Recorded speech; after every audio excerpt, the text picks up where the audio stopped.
Hey everybody, welcome back to the channel. On today's video, I'm going to be giving my review for a Nick Cage film that I hadn't seen yet. I went ahead and wanted to watch this because the Blu-ray's either has come out or it's going to come out. I can't remember which.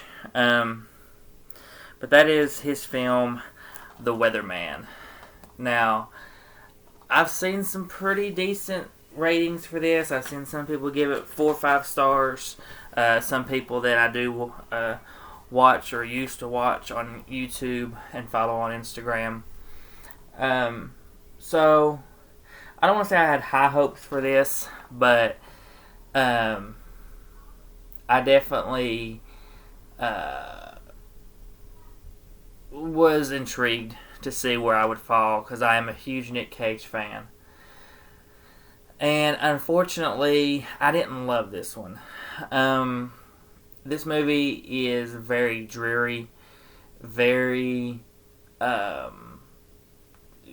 just heavy, and I feel like Nick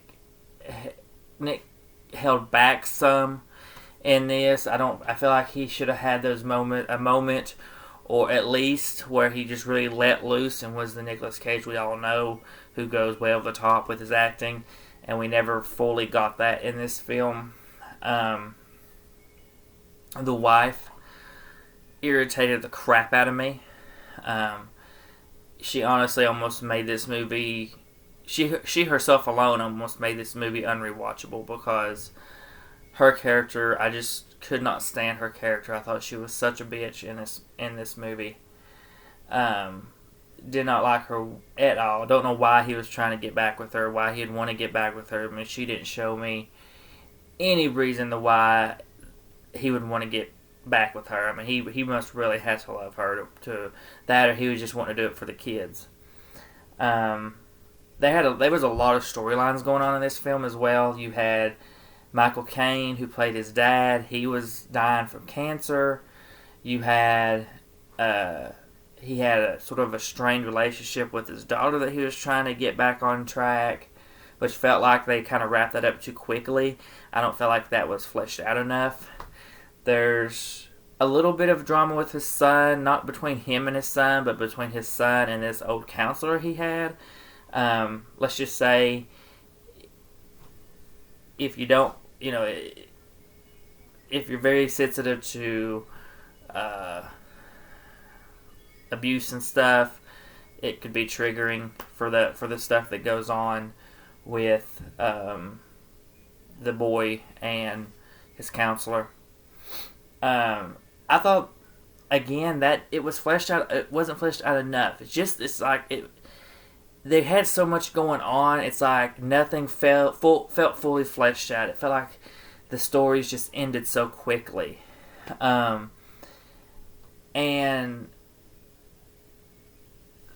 then, like I said, you had the storyline with him and his wife, and him trying to get back with her and prove that he's changed, and but then she ends up moving on and marrying this guy that we see throughout the film that he has issues with, and that he, hates and doesn't like when he's around and stuff like that. And then you have his issue with basically the town because he's the weatherman, so he's kind of tired of people coming up to him and asking for autographs and asking stuff about the weather, and people throw like food and drinks at him from time to time throughout the film. And there's just so much they try to throw into this movie, and it was just too much.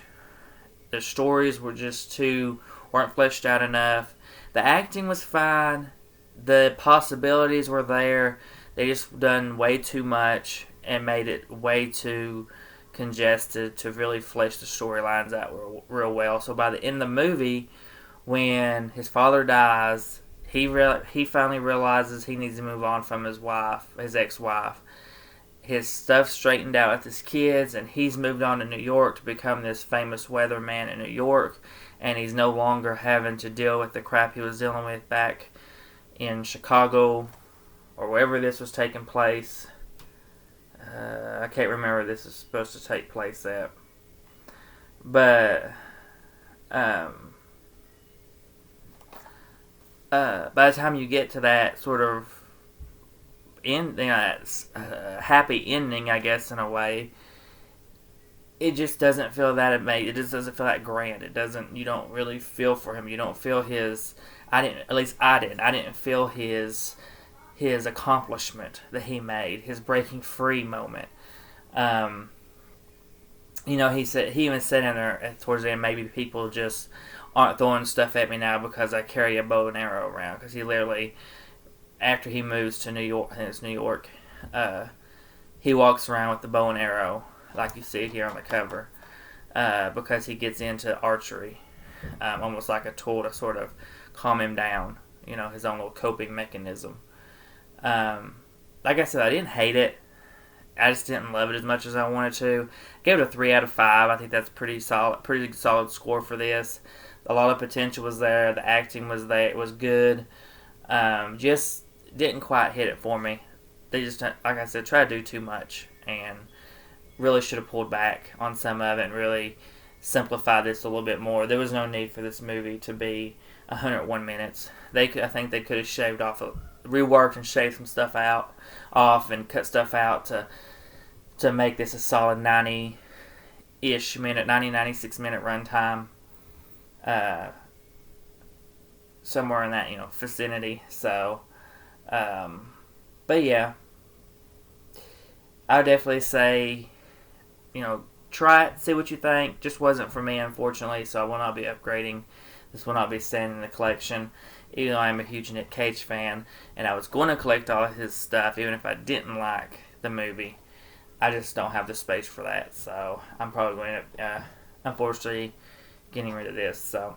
But that is everything for my review for The Weatherman. So please comment, like, and subscribe, hit the bell to be notified for all videos, and we'll see you on the next one.